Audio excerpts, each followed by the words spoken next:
बहू, अब जिल्लत की ज़िंदगी बर्दाश्त नहीं होती। राजीव, तुम्हारी माँ से एक काम ढंग से नहीं होता।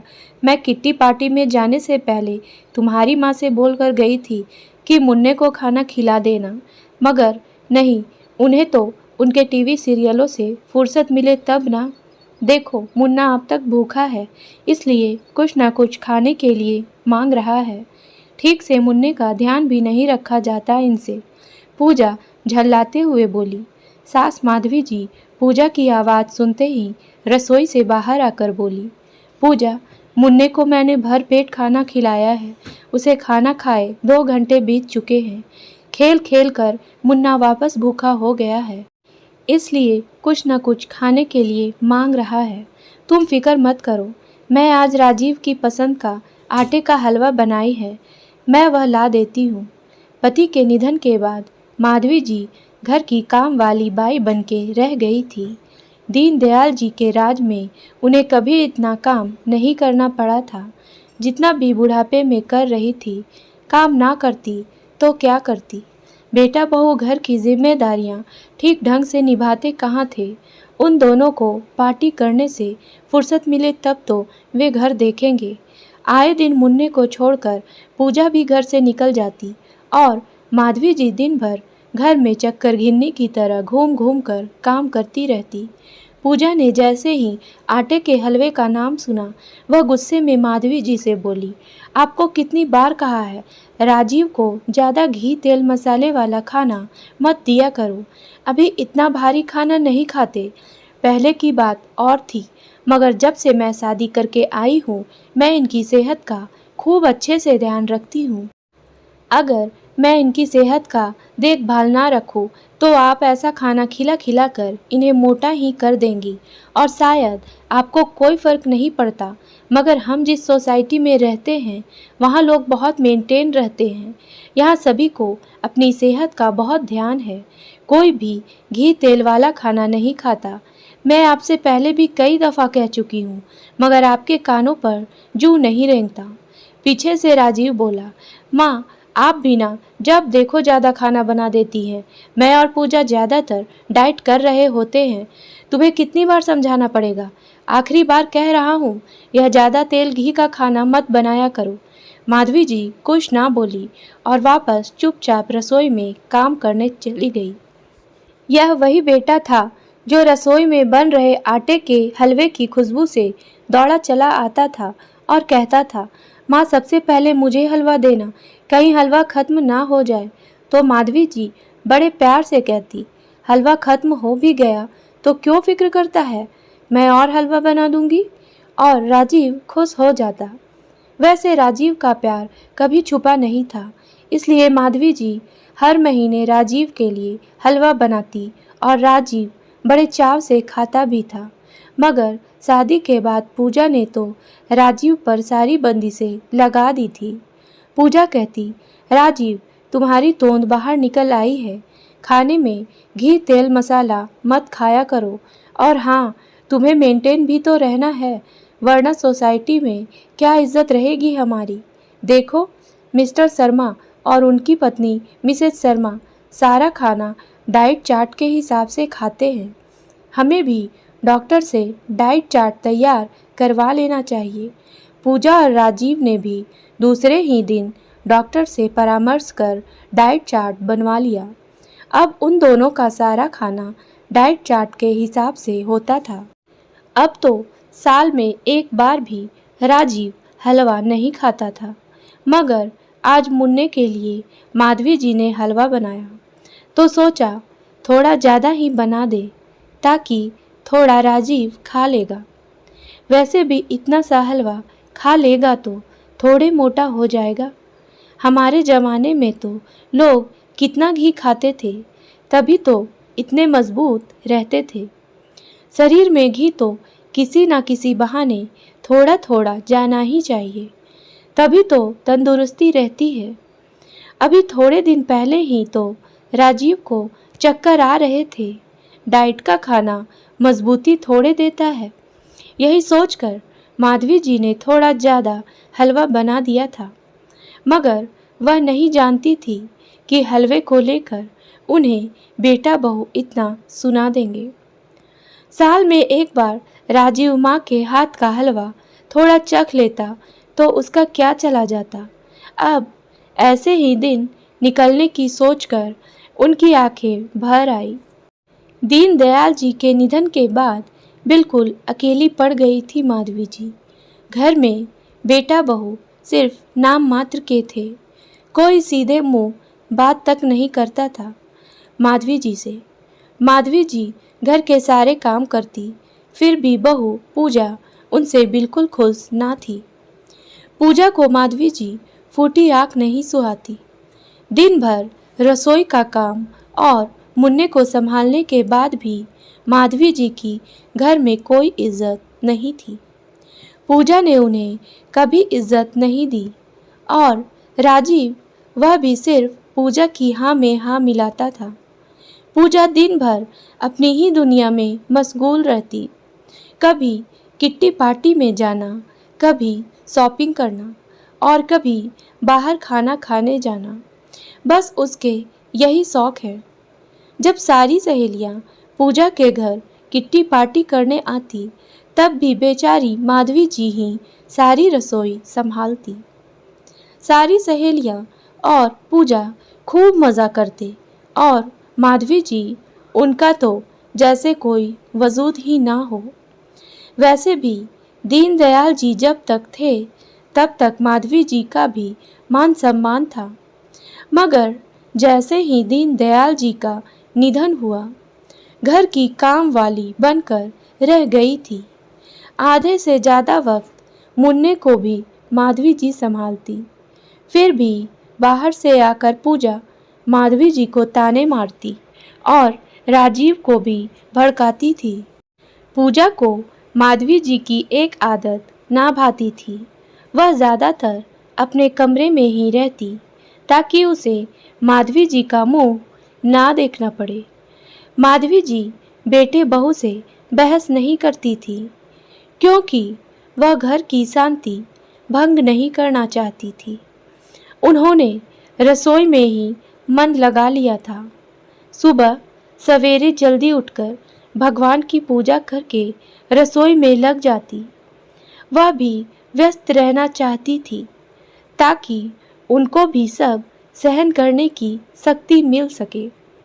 बेटे बहू जब चाहे कुछ भी ताना मार देते, माधवी जी हंसकर सह लेती क्योंकि वह जानती थी एक ही घर में रहकर एक दूसरे से बैर क्या रखना।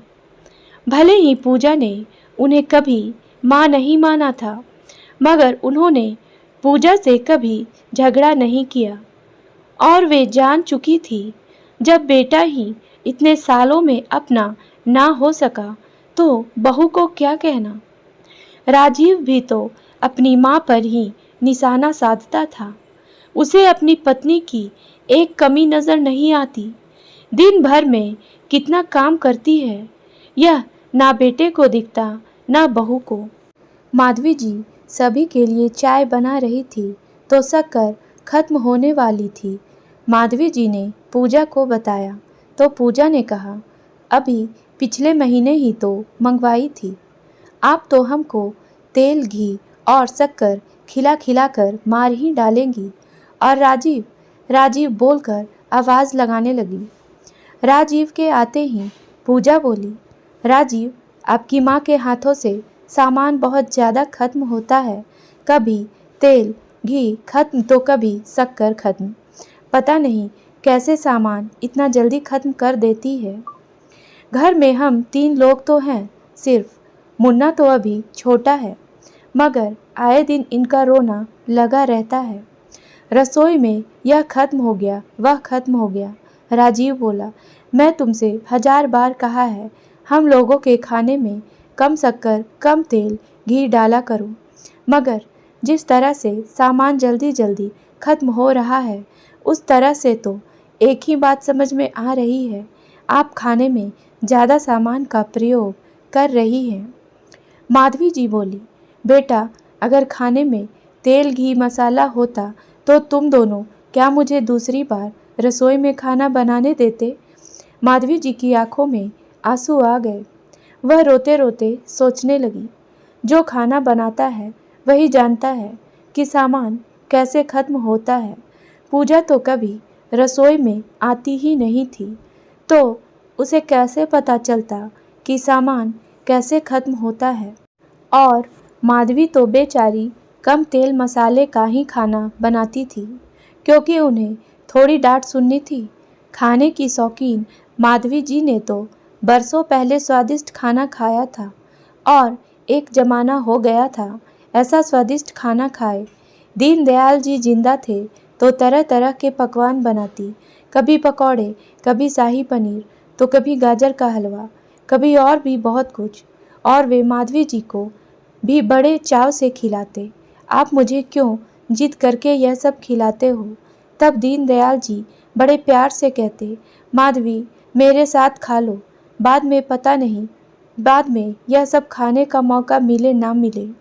माधवी जी को वह पल याद आ गए, क्योंकि अब तो बस बेटे बहू की पसंद का ही तो खाना बनता था, और उसमें भी 100 खोट निकाल दी जाती थी।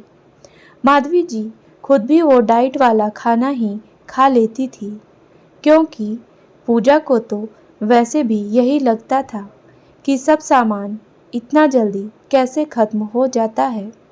और उसमें कहीं माधवी जी ने अपने लिए अलग से खाना बना दिया तो पूजा यही कहेगी कि इन्हें बहुत आदत है तेल घी खाने की। यह सोचकर बेचारी माधवी जी अपने लिए अलग खाना नहीं बनाती थी। पूजा बोली, राजीव अब मुझे इस बुढ़िया की आदतें और बर्दाश्त नहीं होती। ये तो हमें ज़्यादा मसाले खिला खिला कर मार ही डालेगी।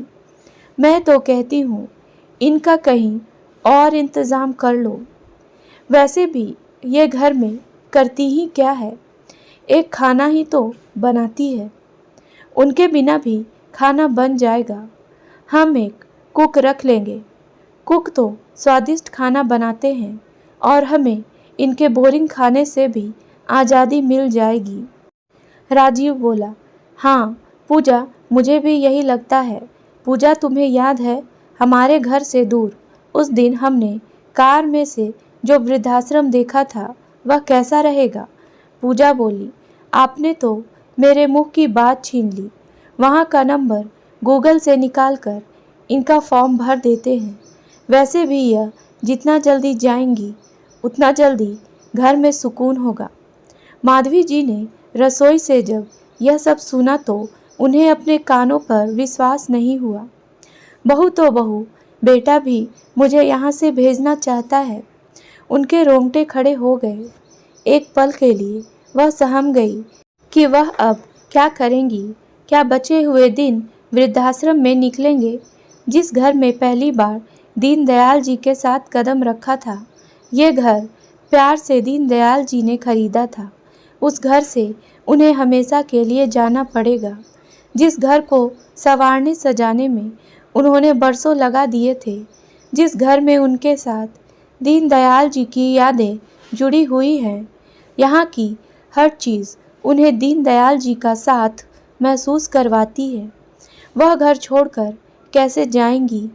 दीनदयाल जी की यादों के आशियाने को छोड़कर कैसे रह पाएंगे? माधवी जी दीनदयाल जी की तस्वीर को देखकर रोने लगी। उन्हें अतीत की बातें याद आ गई, जब दीनदयाल जी ने बहुत प्यार से यह घर खरीदा था। बड़े खुश थे दोनों। पति पत्नी की खुद का एक घर हो गया। किराए के मकान में वैसे भी बहुत साल निकाले थे दोनों ने। तब कहीं जाकर खुद के घर में आई थी माधवी जी। राजीव 5 साल का रहा होगा। दीनदयाल जी ने घर माधवी जी के नाम पर खरीदा था। माधवी जी बोली, आपने ऐसा क्यों किया? घर हमारे बेटे के नाम पर लेते, मेरे नाम पर क्यों लिया?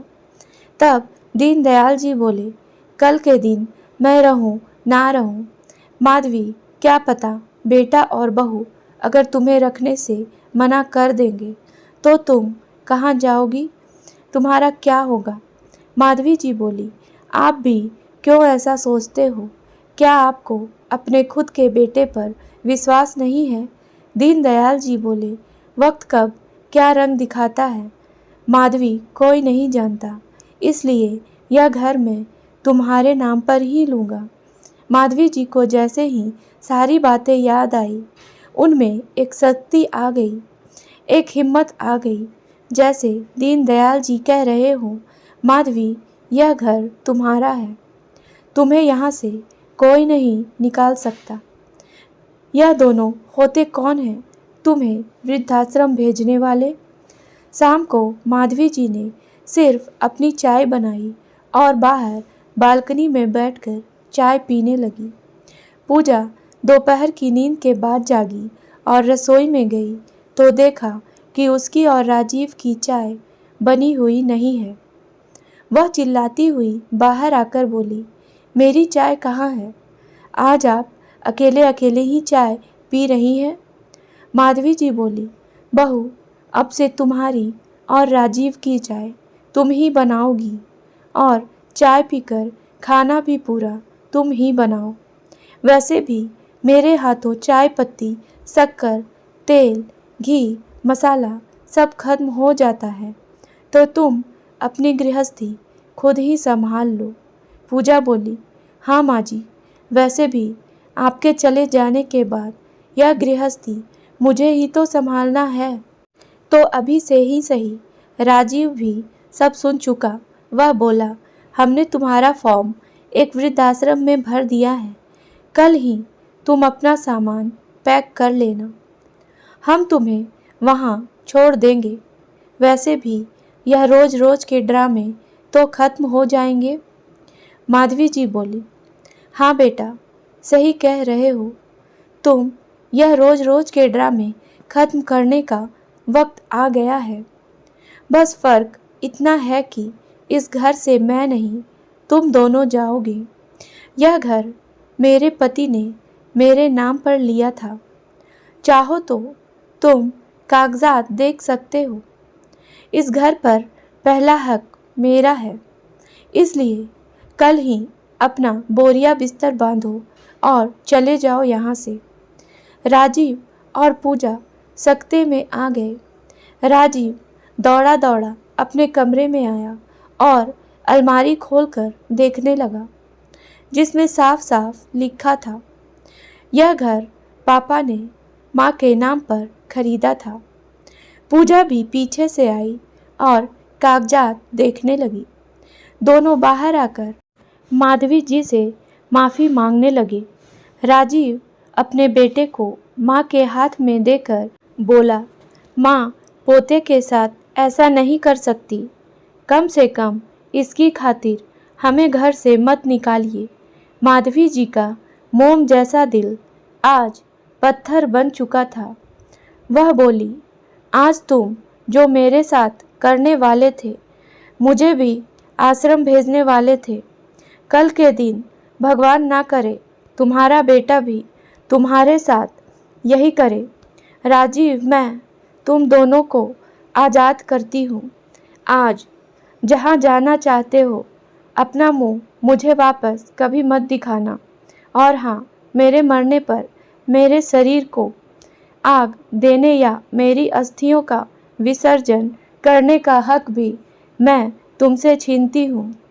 आज माधवी जी इतने सालों बेटे बहू की नौकरानी बनकर रह गई थी, मगर फिर भी बेटे बहू ने उनकी अहमियत नहीं समझी और उनकी नौबत वृद्धाश्रम तक पहुंचा दी। आज वह इतनी कठोर दिल हो गई थी कि उन्हें बेटे बहू का मुंह तक देखने का मन नहीं कर रहा था। राजीव और पूजा को अपनी गलती का पछतावा था, क्योंकि अब उन्हें हमेशा के लिए घर छोड़ना पड़ रहा था। दोस्तों, ईश्वर की लाठी में आवाज़ नहीं होती, मगर जब पड़ती है तो इंसान कहीं का नहीं रहता। जो बेटा हो अपनी माँ बाप को तकलीफ़ देते हैं, वह भी कभी खुश नहीं रह पाते। उम्मीद है दोस्तों कहानी पसंद आई होगी, तो मेरे वीडियो को लाइक करें और मेरे चैनल को सब्सक्राइब करना ना भूलें। धन्यवाद।